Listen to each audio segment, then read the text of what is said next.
Okay, so let's move on to pyramids here. And so as a starting point, we've got these pyramids that we 3D printed. Yep. Okay.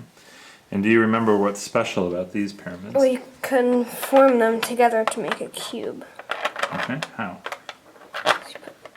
This on this side and this here. And it's a cube. Maybe it holds together. There. Hey, great job. Let me zoom in on that. Alright, so it made a cube. Yep. How many of them?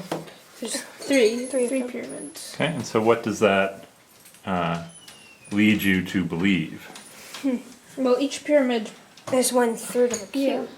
If they're all the same. Okay, it seems that when they're all the same, we have the idea that each pyramid is 1/3 of a cube. And what would you then guess the formula for the volume of a cube would be? Well, Maybe it would be base. The volume for a cube would be base times height times width. Okay, that's the volume of a box. Yeah. Yep. The volume of a box is length times width times height. How about for a pyramid? What do you think the volume formula is going to maybe be? it's 1/3 base times height. Ooh, 1/3 the area of the base times the height. And what's different from a triangle?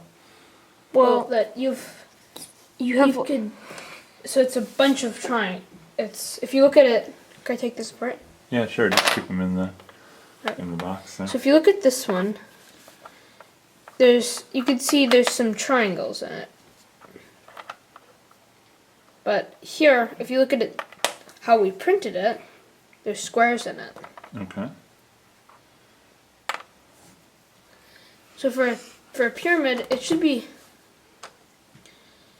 maybe I think it'll be 1/3 the area of the base times the height. Okay. What makes you think that?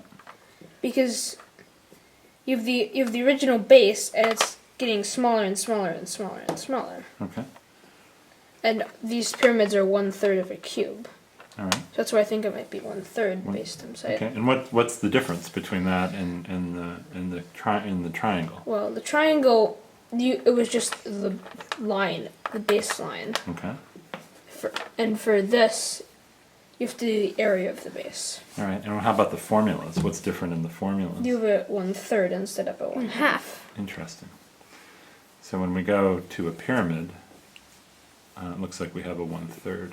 All right. So we're going to try to see if we can find a different way to dissect a cube into pyramids. And we'll see if we can verify this just for a cube. Yep. All right. All right? Okay.